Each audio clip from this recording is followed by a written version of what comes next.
What's up, everyone? Ryan Boswell here with Silicon Slopes. Today we've got Jon Stan. Jon, how you doing today? I'm doing good, man. Yeah, you excited to be here? Yeah, I'm excited. It's my first time being here. Yeah, first time at Silicon Slopes. Jon, why don't you introduce yourself a little bit? Tell us about yourself. We'd love to hear from you. Got you. Everybody know my name is Jon Stan. I have a clothing brand. I branded my name. Call it Jon Stan NYC. I'm known for creating exclusive items that sell out, in minutes. I created a want now, and my brand is growing, and I'm happy to be a part of this summit today, and it's been a learning experience. Yeah, I being here love for it. the first time.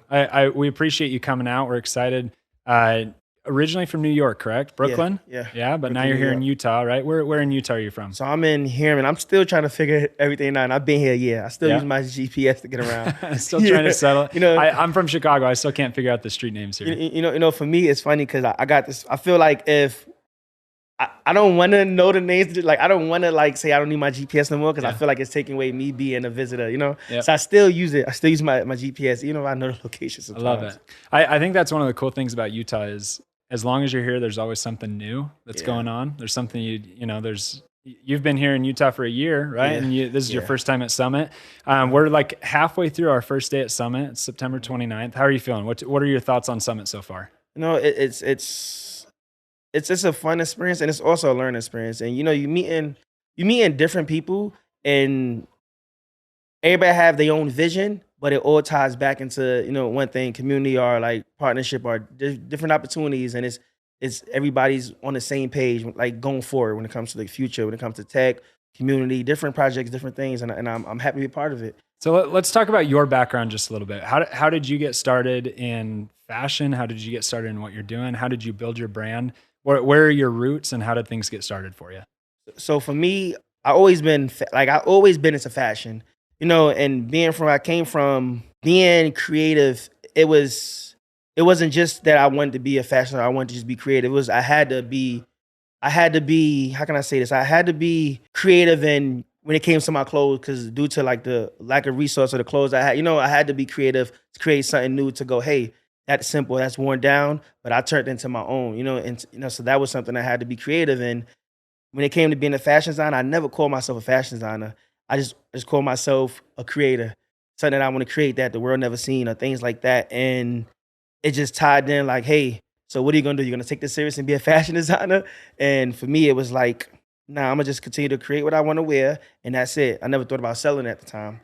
And when I seen the reaction it got from people, and people wanted to wear what I was making, and it's like, all right, how could I monetize this? Let me come up with an actual brand. Let me become established business versus I'm just creating things in my house. So what was the first thing you created? Like, when did it click for you that you're like, man, I'm kind of good at this? So the funny thing is, I have a story. I was working at Starbucks, and I created this Parker camo jacket, and I ended up giving it to one of the famous rappers go by the name of Fabulous, and another rapper named Meek Mills.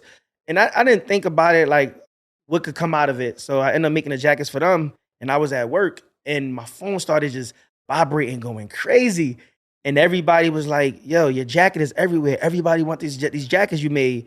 And for me, I never seen that, I never experienced that. So I was scared and excited at the same time. And it got to a point where it's like, all right, if I don't produce this, somebody else is gonna do it, and do it at a bigger scale. And for me, it was like, I never forget the day I was sitting on 42nd Street, and I was sitting there like, so what I'm gonna do? I could just engage with the pictures, or I can really like monetize this and produce these items the right way. And I was sitting there, I was like, so what I'm gonna do? And I said, I don't have the funds to produce this jacket. So I ended up doing a pre-order.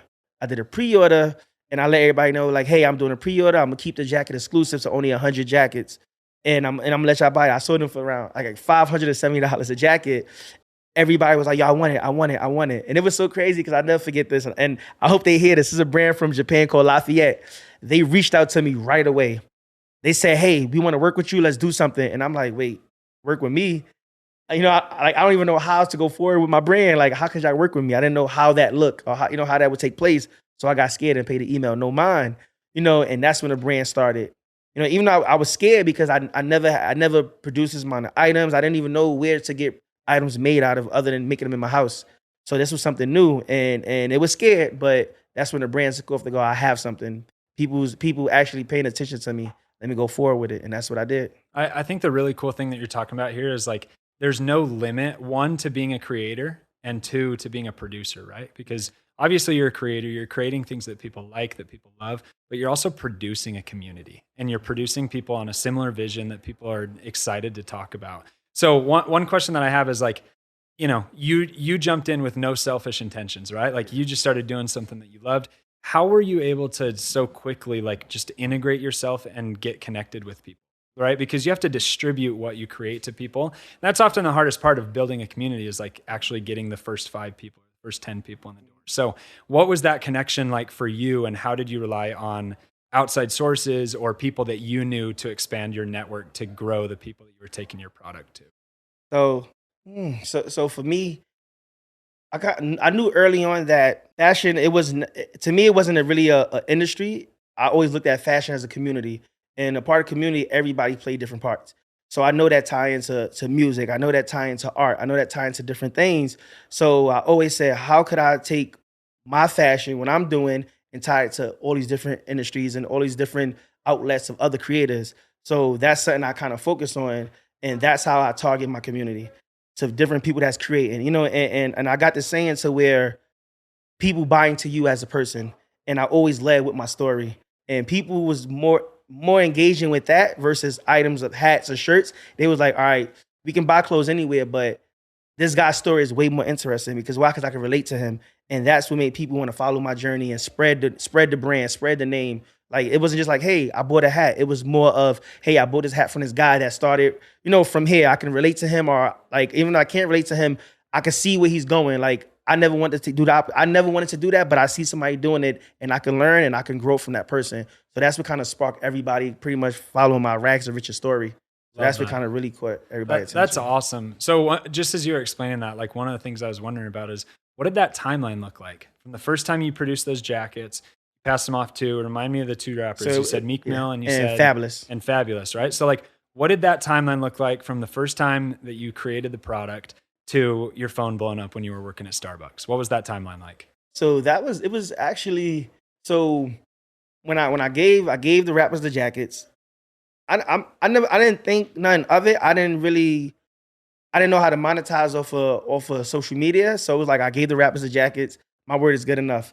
Not knowing that it can blow up because they're following who they have. So once it got out there and they tagged me, it was just like, yo, let's get the ball rolling. And I was hesitant. I didn't know how to do it. And I didn't want to fail. I was scared to fail. So I kind of was just, I would do a drop. I do a couple of hats, couple of shirts, and I keep it real exclusive. Probably make like 20, 30 of each one because I was scared to produce a lot and it don't sell. So, and for me, it was just like, through that time period, I was working at Starbucks, and I never forget this story. Kevin Johnson, we did an event. I did a coffee tasting with Kevin Johnson, who don't know that's the owner of Starbucks, and I created a lot of systems for Starbucks that I created, and he pat me on my shoulder. He said, "You remind me of myself, like when I was following my dream," and that didn't sit well with me. People was like, yo, this is the owner of Starbucks. Like, you got a future here. And it didn't sit well with me for the simple fact, I realized I was following somebody else's dream. And from that period, it just didn't sit right. And I just ended up quitting through that time frame. So once I quit, it was time for me to put 100% into me, my business, my dreams. So once I did that, it just started rolling, like just different opportunities. People want to work with me. Different, like me just brainstorming, just figuring out what's the next for me, what's going to continue to grab people's attention when I'm making my garments. And it's just been a roller coaster, but it wasn't up and down. It just continued to go up and up. So that's it. It's just been an exciting journey. I'm still telling it, so it's dope. So when did you release your first jacket? How many years ago was that? So that was like 2018. Okay. 2018. So it's been about 4 years. Yeah. Can you imagine, like 4 years ago when you were first creating those first jackets, you're still working at Starbucks. Did you ever think that you would be in the position that you are today? Nah, I would have never thought. So, you had that conversation with the CEO of Starbucks. This whole timeline's kind of lining up where it's like, man, I kind of like doing this. I want to create a couple here. Then you have this conversation. Do you feel like that was just like a divine discontent that you just like felt in that moment where it solidified for you? I need to move forward and be 100% in on what I'm doing. Do you feel like that was kind of the flow over those couple weeks that happened with the creation of those? Yeah, that was exactly what it was. Because I felt like I feel like people like when people see things, they lose interest fast. So I felt like, all right, I'm hot right now. They see what I'm doing. Let me continue to do dope things so they can buy into me, you know. So that was like the thing. Like, all right, I'm on board. I'm ready to put 100% of me, and it forced me to do research of other designers, other people that was into big things. So it made me go, all right, I see what they're doing. Let me create my own lane in that, and that was the target. So, John, the main thing I'm taking away from your story, one, doesn't matter where you start, just start, right? Yeah. You don't have to be perfect. You don't have to be the best at it. You don't have to know everyone. All that matters is that you have something that you're passionate about and you're willing to go after it, right? And then two, don't be afraid to grow, right? It's like anything could happen to us along the journey. And a lot of things that could be 6 weeks out, could be 6 months out. We have no idea what's going to happen. But if we're not willing to take that chance on ourselves, which is something that you've been so good about, like investing in your own journey and not being willing to just say like, man, I may not be the best at making hats, but I'm really passionate about it. And there are a lot of people that support me in doing it. So that's awesome. As we're thinking, obviously we're at Silicon Slopes Tech Summit here. And one of the things that we're working on is expanding this to include all facets of business, entrepreneurship, any good thing that's happening here in Utah, right? And so if we were to equate your story to the tech world, or if we were to translate that over to business, right? It's like the first thing that you did was your MVP, most valuable product, right? Minimum viable product. And you focused on doing one thing really, really well. And then from there, it was like, okay, what else can I do? What else can I do? But you don't want the quality of what you're producing or your product to decrease because the people that support you from the start aren't going to support you if your quality decreases, right? And so what was, after you created that first initial launch, you had the jackets, where did you go from there? How did you expand, and how did you decide, man, I'm going to move into this, or I'm going to move into making socks? Like, where did you go after that first initial launch? So I started playing with a couple of different things. I started making pants, making different garments, but what caught everybody's attention was my hats I'm known for.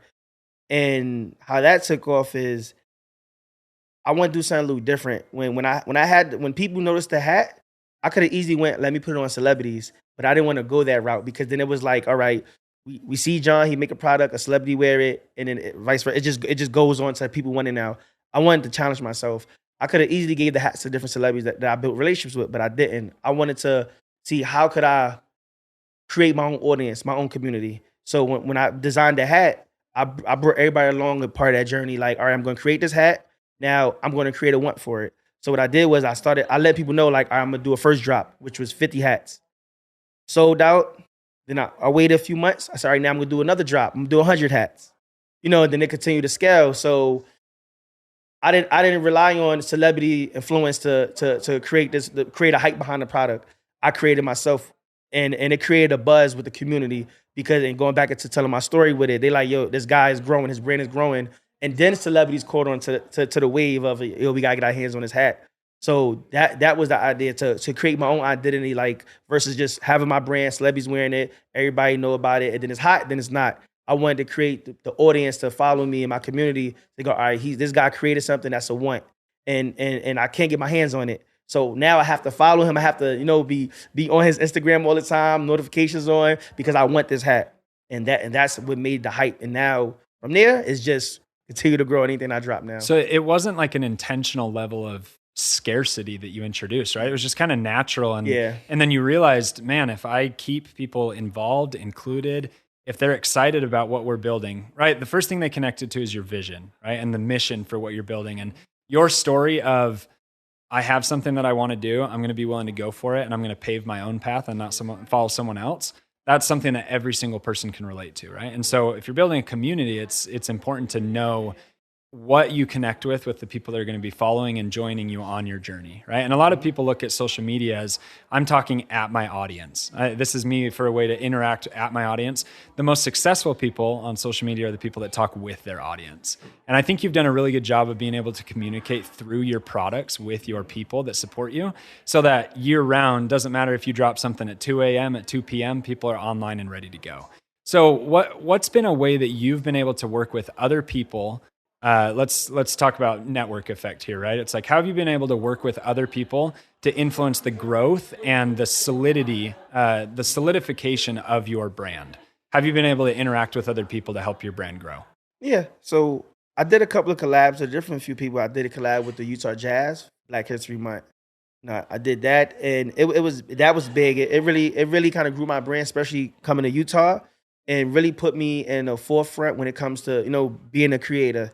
And before I got here, like a lot of brands, they really haven't did collabs with the Utah Jazz that's in the community. And when I did it, it wasn't just like, all right, it's a dope brand, he's doing a collab. It was more of, hey, we're designers here too, and we see that the Jazz took a chance on Jon Stan.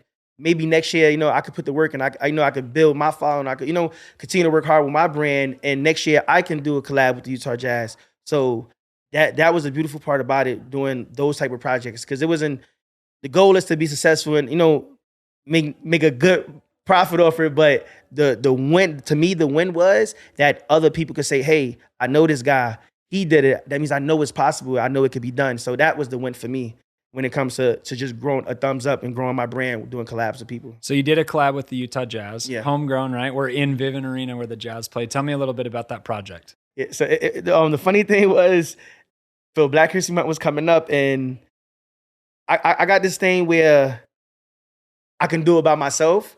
So I was gonna eventually just do my own like Black History Month merchandise, and I was blessed with the opportunity to like, hey, we see what Jon is doing here. The community love him here.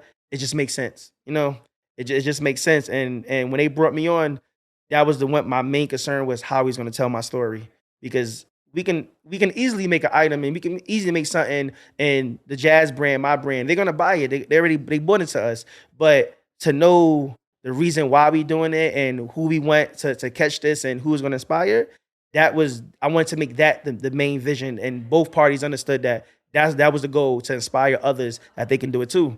And not even just do it with a collab, you can do it by yourself, that was a dope thing. And that was like experience, because for me, I'm so self-taught that I never had to follow like how many orders or how we got certain orders we got to put in, wholesale prices, screw numbers, and these things I never had to, because I was self-taught and I was selling direct to consumer. So, it was a learning experience. At the same time, it was exciting and overwhelming, because I didn't want to fail. This is an opportunity that was given to me that had never been given to me before. I would never thought I'd do a collab with the whole NBA team. So that was like a amazing journey. Yeah, I can only imagine, right? It's like we go back to our roots. Look where we were in 2018, working in Starbucks. Mm-hmm. Never did you think that you'd be collaborating with the Utah Jazz for Black History Month, right? You never thought that you'd have all these opportunities. I love what you said about how it just felt right? And it's like something that it's never taught to us, how we train our intuition. And I'd be curious to hear, like, everything that has happened over the last 4 years, it seems like has been a product of something just feeling right. So how do you feel like you've trained yourself to learn what feels right and what feels wrong, and knowing what to pursue in your personal situation? It's crazy that you say that, right? Because I'm at that stage now where a lot of different brands and a lot of people want to work with me now, right? And for me, it go, what's my value? Like, when it go into my message, like who falls in lines with that? So for me, like you said, going back into do it feel right or don't feel wrong, and that's how I look at. That's how I measure my collaborations. Who I want to work with. And like, how do it feel for me? I'm gonna feel uncomfortable. Like, is my audience gonna be able to relate to it? Or I'm jumping to something I don't know about. So for me, it's like it just have to make sense. And once I feel comfortable and I could be who I am and I could express me, it's not written for me to say, hey, let's do this. No, it was my choice, and I can be who I am, and I can relate it, and I can relate to people that can relate to me. So that's how I based it, and who's going to gain from it. So the factors there, it sounds like, are kind of, one, it just feels right to you, right? Like you just know for yourself if that works. Two, it lines up with your vision, right? What you're about, what your brand is about, making sure that if you're going to collab with the Utah Jazz, that it lines up with your principles or what your brand is all about. And then three, making sure that it's something that would resonate with your audience, right? Because you probably don't want to go do some off-brand collab that doesn't make sense with someone that has nothing to do with your audience, because your community would still support you, but it probably doesn't make sense to take that. What I feel like we see a lot with influencers, right? Let's take this for example, is as soon as they get a little bit of fame, the quality decreases and the quantity of brand endorsements increases. Mm-hmm. And we see a lot of people that just kind of sell out and don't have that same experience. Whereas I feel like with you've done a really good job of integrating your intuition to know you don't just think about yourself. You think about all the people that purchase your products. You think about the people in your community and what benefits them as well. Because at the end of the day, without your community, you don't have much, right? Yeah. So, I think it's a really cool story, just how everything has developed over the last 4 years for you, and you've grown this awesome following, this awesome community that cares about you and supports you. If there was someone that was, let's say they've been with you since day one, they've been purchasing hats or they've been purchasing garments from you, what's something that you would say to someone that's inside of your community that's been supporting you all along? Tell them to put their seatbelt on. That's the first thing I tell them. Enjoy the ride. I tell them continue to watch me grow. Because like I said, my mission is to inspire others that it's possible. Because for me, it's I know that person that never seen success or see how it looks. Other than seeing what they see on social media, see on TV, these things like. People, like I said, going back to people follow my journey, so they see where I came from. And I tell them, just continue to see how I'm growing and know that it's possible because I'm doing it, and I'm not just selling items, I'm selling inspiration, Yeah. I think it's cool that like everyone can start in a similar place, but I think the really cool thing is that you're taking people on a journey with you. You're taking people, like your products make a difference. Like hats may not be the most necessary thing, but they add character, they add information. Like people identify with hats. They identify with everything that we wear, and everything that comes into our presentation makes us who we are. And I think you've done a really good job of integrating that with your community. So let's close out. What's the hat you're wearing today? So today I'm wearing the new exclusive Silicon Slopes Jon Stan first hat ever with a tech company, with a big Summit tech organization. Is dope. Like they can see this on camera. Yeah, absolutely. Like, this is Oh yeah. So yeah. What do we got on here? It looks like we got four pieces on here. So we got obviously you got the main logo right here in the front, and we have what's up? We got the Tech the World Better Place on the side. I love it. We got the brand name in the back, Jon Stan. You got the brand name, and then right here we got the Summit. Right here you got the day, both days, because we're trying to capture everything in one hat, So for those that may be wondering, this hat was a specific utility piece that we gave away. This year we launched an NFT called the Silicon Slopes Lift Pass. And here at Summit, right on the side of the hat, you got September 29th and 30th. We've kind of kickstarted our community for Web3. Those hats are going to be specific giveaways for the people that have purchased the Lift Pass or in our Web3 lounge. So I think it's cool. We appreciate you being a part of this kind of inaugural kickoff for the Silicon Slopes Summit and for the Web3 lounge. The hat's awesome. We appreciate it. We love you and everything that you're doing for our Silicon Slopes community here in Utah. I guess I'll ask you, you've been here for a year. Bonus question. What's your favorite part about living in Utah? The peace of mind. The peace of mind. For me, coming from New York, there's so much people around. There's so much going on. The loudness, everything. For me, it's just that I can go walk and feel peaceful. I can think better. Especially coming from New York, where there's just so much going on. I feel grounded when I'm here. Yeah, that's what I love about. Well, Utah. you must not drive on I-15 very much. Hey, so I know your mission's all about inspiring people, about giving people inspiration. What's some words of advice for people looking for inspiration as we watch this back? I tell people I keep it real simple. Create what you want in life. And never let nobody tell your story. Everybody have a unique story. That's what makes us who we are. And that's what I always say. I always lead with my story, and I'm always going to end with my story. And going back to what I said, create what you want in life. And nobody can do that for you but you. I love that. So where can we connect with you on social? Where can we find you? What's the best way to support you? So I have my Instagram is Jon Stan NYC, and I have my Twitter, Jon Stan NYC. Sounds good. Yeah. John, we appreciate you coming in. Thanks for coming to Summit. We'll see you on stage. Appreciate y'all for having me. Thanks. Gotcha.